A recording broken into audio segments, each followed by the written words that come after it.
Welcome to the first ever episode of Ponto Builds, where I'm going to show you exactly how I made this drivable trash can. It is obviously an Oscar the Grouch costume, but it could be applied to many other things, and if you make it yourself, you will probably be the coolest person in your entire city, and girls will give you all their phone numbers.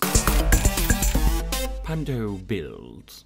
So I did in fact drive this costume all around my city during Halloween, and I brought it to a bar, and I actually won first place, so I got some money and a bunch of gift certificates, and it was really awesome. It really had a huge response that I was not anticipating, and I got a lot of attention, and it was really fun.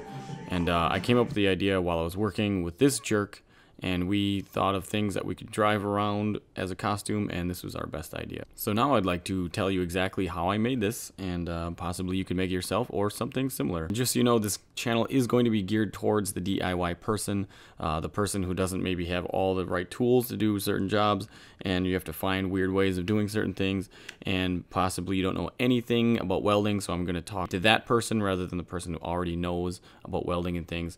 So be aware and try not to get too enraged if you see things that I'm doing horribly wrong, or if I gloss over details that maybe I should tell you. Okay, so first I had to find a trash can, and I found that all the trash cans at big box stores such as Home Depot, etc. were simply not large enough and too expensive, going for $60 or more. My uncle had just happened to have a brand new city trash can delivered to his house, and I found that it was big enough and sturdy enough for my purposes. I decided I was going to do minimal modification to it so that it could still later be used as a trash can, and the city wouldn't hunt me down and charge me for it later or something horrible like that. After that, I spent quite a while on Craigslist searching for a really good deal on a used electric wheelchair. These chairs usually retail for upwards of $6,000, so it's kind of a silly idea to try and buy one from a dealer or something like that. I removed the actual chair from the wheelchair, and on this particular model, they had 4 simple mounting brackets that you can see here protruding from the base. I decided to utilize these in my build instead of doing some sort of permanent welding or irreversible modification. The large gap between the motors is where the battery bay is, where 2 12-volt batteries wired in series can be placed. I made 4 steel coupons, drilled holes in them the size of the mounting bolts, and sprayed on some metal primer. A quick tip to those who, like myself, don't have the luxury of a drill press: if your piece is relatively flat, put it on some loose dirt on a flat ground, and it will hold it quite well while you put the whole weight of your body on it as a press. I used that method to make these little coupons. Here is how they will be bolted to the base. I threw some washers in between to achieve some torque to hold them on there when they're finally mounted. From here you can weld whatever you like to these, and whatever that is can thus be mounted to this wheelchair base. I had a decent amount of scrap metal from other projects and used it to make the frame that you will see later. This also gave me the ability to only have to make 4 small slits on the bottom of the trash can, where these coupons could just slide right through and be bolted to the base, achieving our goal of minimal modifications to the trash can. Here I am using an angle grinder to make those slots in the can. By the way, I need to mention how much I frickin' love grinders. I loosely mounted the coupons and started framing some of the metal. I'm mostly using 1-inch square steel tubing at 16 gauge or 0.065 inch thickness. Generally, you should probably use just a gauge higher if you're making something that's going to take on a bit of a load. 16 gauge is generally the sweet spot between strong and light with tubing, and the cheapest to buy because of that reason. Do not buy steel from big box stores like Home Depot or Lowe's, etc. You will not only not find what you're looking for, you will likely pay an insane amount of money, double, if not more, than if you find a metal distributor near you that allows you to place small orders. Big ups to Speedy Metals here in Wisconsin. Here you can see I've started to weld my framing to the coupons while hopefully not falling over and hurting myself. This backyard in the city is in fact my shop, if you will, and I just want everyone to understand how you too can get by with minimal tools and workspace. Do not always have to use that excuse as a mental barrier as to why you may not be trying to create or build things if that is something that you desire to do. I'm welding this average plain steel with a Lincoln AC stick welder set at 75 amps using a 3 32 inch 6011 welding rod, which are the easiest and most universal rods that you can use. Stick welding is by far the easiest welding process any beginner should begin with. This is the result of my first welds, and dare I say they look quite professional. You can see that the metal primer I sprayed on before just burned off during the weld. That's not rust, that's actually just the primer burning. So it was just somewhat pointless for me to spray it on there, but it was just to keep the metal from rusting while I was planning the rest of my build. New metal always has a film of machine oil over it to keep it from oxidizing while in storage. So keep that in mind if you buy some raw material metal and you're confused why you suddenly have dirty oil all over your hands. It was meant to be that way and not because the shop forgot to wash it off or something like that.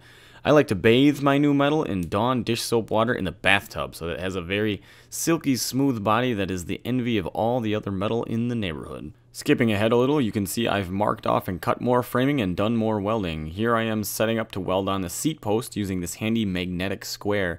I strongly recommend picking up one if you're going to go into welding as well. It is insanely useful. After doing that, I added some cross bracing support in the most ghetto way possible. I know there has to be a better way of framing these two pieces together, but I did not know what it was, and it didn't matter too much as it wasn't supporting anything other than my own weight. So if you happen to know the best way of joining these two pieces together, please do tell me in the comments below. And this is how all my welds generally turned out. They're pretty decent, not extremely anything amazing. That one's kind of a joke because I did not know how to join those two angles together in a proper manner. Like I said, if you do know the answer to that, please tell me in the comments so that everyone may know and not repeat what I just did. But it did serve me well for these purposes, very well. Anyway, this seat post here, I'm actually pretty proud of this bead. Worked out pretty well. That's a 7018 rod instead of 6011 actually. And so that's generally how it turned out right there. I'm going to grind off the rest of these coupons with my trusty angle grinder, which is my go-to for absolutely everything. And what you're watching here is metal being ground and not necessarily cut, more of grinding than a cutting action. And lastly, I will throw on this little piece of metal here just to get some more footrest action going on here. Less of a structural and more of a just for my feet sitting there. Skipping ahead, you can see how we have now put some metal primer on the frame, and it looks nice and pretty and white right now. I decided not to even go any further than the primer because I was probably going to not really use it for anything other than this build, so it didn't really matter how pretty it looked. So therefore, I put that on there, and as you can see, if you can look in here, you can see that the coupons slide right nicely through the little slots there, and they poke out just enough on the other side so they can bolt them into the bottom of that wheelchair frame. So now in its final form, you can see I just ghetto duct taped a squishy thinger to make a seat, and I took a plastic electric socket cover and converted it into this sort of shelf for mounting the joystick controller to. These plastic covers are actually extremely handy with random little jobs like this. They're sturdy and you can manipulate them really easily. That is a 12-volt LED controller box that I picked up off Amazon that I sort of ghetto duct taped to the side there, obviously, and I put its remote right next to it, just taped it right next to it so I can just sit there and push the buttons from my side and it would go right into that IR sensor right there. Those two wires are the positive and negative leads that go down to connect to one of the 12-volt batteries in the bottom by alligator clips, and I hardwired them into the controller box so that it would be really easy, nothing would be coming apart. I was able to situate the joystick at a pretty comfortable level to where I could just have my arm at a pretty much resting position while I moved it around, and I was able to drive it very comfortably. I was able to buy an official licensed Oscar the Grouch costume online, which unfortunately did not come with green gloves of any kind. I tried to make my own knowing nothing about fabrics and just buying some cheap gloves and staining them, but it proved to be super extra difficult, and I spent way more time on it than I should have. After all that, my costume was complete and I had a blast driving it through my city. Here is my friend being really unsure of herself driving this thing.